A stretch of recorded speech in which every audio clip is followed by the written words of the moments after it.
Here we go? Yeah. Yay! Hello, I'm Tara Brabazon. I'm the Dean of Graduate Research at Flinders University, and welcome to Vlog 29. Who knew? Vlog 29. And this one we're looking at the Doctorate and Disability and the Doctorate. And I have a friend who's joined me today. This is quite an echoey room too, if you realise this is quite an echo, but that's exciting because it sounds like we have very, very big voices. So this is going to be fantastic. But I've got a friend to join us today who is also a fan of Doctor Who, so this is big for me. This is big about Doctor Who, it's big about disability. It's the 3Ds today, Doctor Who, disability and the Doctorate. Nice. Wonderful Kirsten Read is with me today. She is a legend. I met you 3 months ago, 4 months ago. Maybe, yeah. You were training me. When you first started, yeah. No, she was training me, so I went, this woman is so talented, she needs to train all of us. So your formal role, and I will get this right, is a disability advisor in Health Counselling and Disability Services. Now that's quite a significant bundle, I think. That is, that's right. So I'm so thrilled to welcome you to the vlog. Thank you for having me. Our wonderful PhD and Master students get to have a look at you. And this issue matters a lot to us. As we talked about when you were training me, we focused very strongly on the enabling doctorate. So we know that in Australia about 20% of Australians have an impairment or a disability. In some disciplines around the world, 1 in 10 PhD students have an impairment or disability of some kind. So as we've often talked about, this is not an issue or a problem that happens to other people. This happens to us, this happens to people that we love and care about, and while you may not have an impairment right now, through a candidature, many things can happen in your life. So thank you for being here. No problem, thank you for having me. You are fantastic. And the first question I suppose I have is, made in universities, we often focus on undergraduate support for students with disabilities, and doctoral candidates and research masters candidates tend to be a bit invisible in disability support. Is that just about numbers, like there's only a few of us? But good question, Tara. Numbers does play a big part. We see a lot of undergrad students who have a disability, but also I think the accommodations we set up for undergrads is more straightforward. For example, asking for an extension or having some exam arrangements, more straightforward to implement. I think also because doctorate students have that relationship with their supervisor, they don't want their supervisor necessarily to know what their medical condition is. So there's some concerns around confidentiality, and sometimes I think they just don't know we exist, so not knowing about the service. And that's really powerful too. We're going to talk about privacy because privacy matters a lot in this, but I think that's a really powerful thing to say about the relationship between the student and the supervisor as being a mitigation in disability support. I hadn't thought about that. So that's quite significant, I think. There's lots of issues we have to deal with in a PhD. It's physically demanding, it's over a long period of time, but it also has an emotional intensity that perhaps is not matched in any other degree. So what sort of services do you think would be available at Flinders if people are feeling a bit troubled or stressed, or they're feeling that anxiety moving up? Look, our counselling service is fantastic, very experienced counsellors, and you don't need to wait until you're in a crisis or things are going really bad to see a counsellor. The counsellors can be a bit like a cheer squad, you know, on the side. If you sometimes relationship issues with your supervisor or people you're working with, colleagues, other students, and you just want to bounce some stuff off or have a chat with someone who's separate, who's confidential, a counsellor could be that person. Or if it's around study-related things or motivation, pretty much anything. Yeah, they're a great team. And I've been so impressed by them, guys and gals, because it's a characteristic of students that don't finish. And one of the characteristics of students that don't finish is that they suspend or they intermit their candidature. And the wonderful counselling service have been so powerful on this because they've said to a lot of you out there, look, don't intermit, because if that doesn't solve the problem, it's not going to go away. So by actually having a counselling intervention and saying, let's talk through this challenge, you can stay enrolled. So that's really quite powerful, I think. That's right, and students are here with a passion for their doctorate, so to build on those strengths and build on that passion, it's not, I don't see, yes, I think some students are scared of seeing a counsellor, but the counsellors are just so strengths focused. Let's start from where you're at, where your strengths are.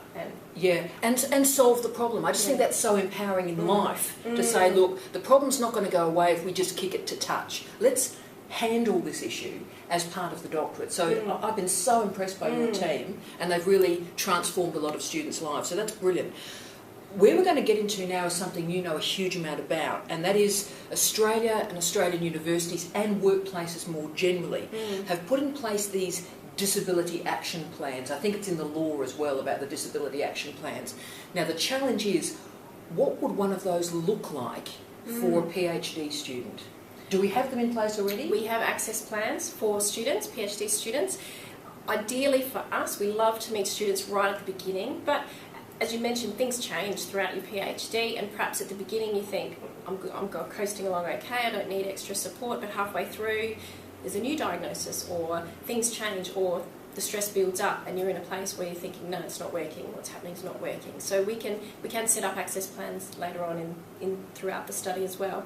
But things like Auslan interpreters or study assistants, specialised software, computer setups, or just helping to negotiate with faculty around, students with back injuries that need a special, a chair that's going to work. All those great desks. The sit-up desks, all that kind of stuff we can help negotiate with.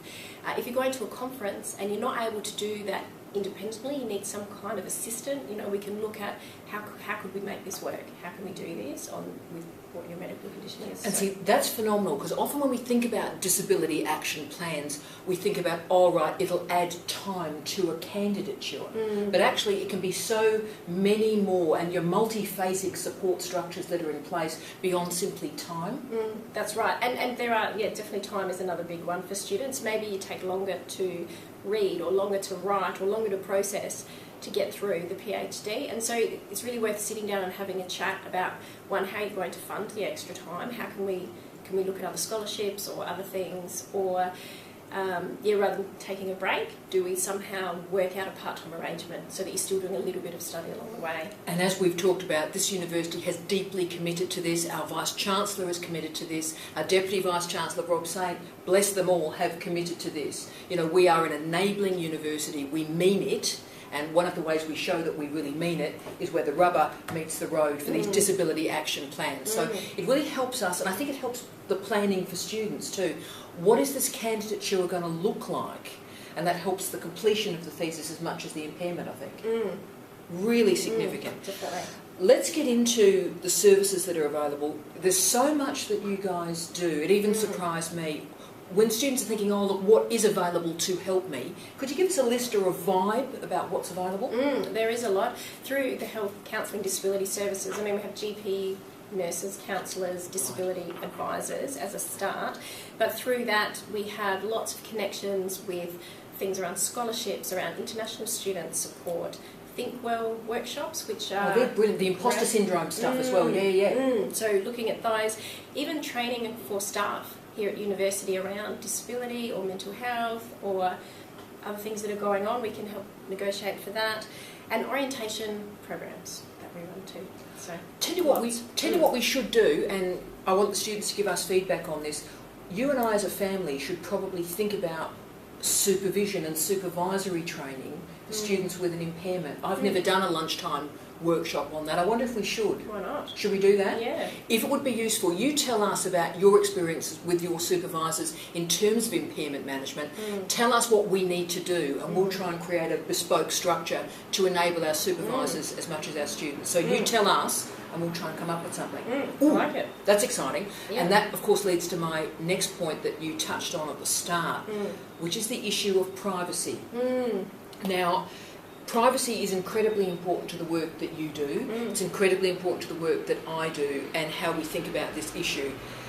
Now, a student does not legally have to disclose their impairment at any point. I have an impairment, for example, I'm happy to disclose it, but if you have an impairment, you can't get the support unless you disclose to your office. That's right. Is that correct? That's correct. There is, right. If you want some supports or some adjustments, you do need to disclose, but you don't have to disclose to the broader university or your supervisor. You can come and talk to us.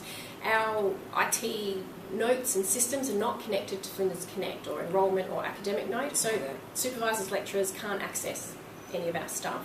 To set up an access plan, we do need a letter from your doctor or your primary practitioner, but once again that stays confidential in our service. So the access plan we set up does not have a diagnosis or what a student's condition is on it, unless of course the student has agreed to this, and it will help for them to negotiate what they need. It just says what adjustments they might need, what supports do they need for their studies, based on being eligible for an access plan.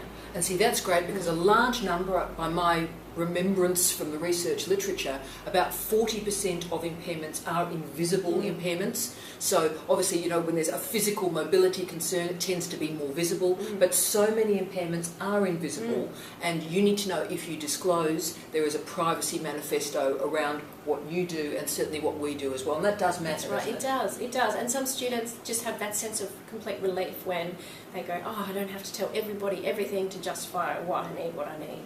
Because it gets upsetting for so many men and women that they're almost coming out, and they're having to come out over and over again. And there's something very powerful about your office. Tell us once, tell us what you need, and we will handle it from there. There's something really wonderful about that. I'm very, very glad that you're here. Thank you. Very glad. Last party, a lot of people watch these vlogs from around the world. And a lot of people watch these vlogs who are thinking of doing a PhD. I just had a couple of guys and gals in my office who are about to apply. Right. And that's important, because so many barriers are often in place for men and women with impairments, and we're trying to make the point, you talk to us, you come to Flinders, we will look after you, you come to Flinders. What would you advise for men and women who perhaps are in our program now and haven't disclosed and might need some support, or are thinking of coming to Flinders and joining the program? What would you suggest? Come and have a confidential chat. Disability advisors now have online bookings. You can just book an appointment online. You're so digital. We are. If you can't come in, we can ring you. So if you're in a place where it's too hard to come on campus, and once again, what we talk about is confidential, it doesn't go anywhere, and then you can choose if you want an access plan or if you want to negotiate something with your supervisor. But if you don't, you don't. But I think it's nice to at least have a chat and work out what options there might be available for you. Yeah. See, that is absolutely amazing. So the most important thing is you pick up the phone and talk to these wonderful guys and gals. Pick up the phone, talk to me, and I will pass on all the details. Wonderful Kirsten. This really matters. This is what this university stands for. We stand for social justice with excellence. That's what this office is about. That's what your office is about. This isn't about lowering barriers. This isn't about mediocrity. This isn't about making excuses. This is about creating excellence through difference. And so that's what we try and do.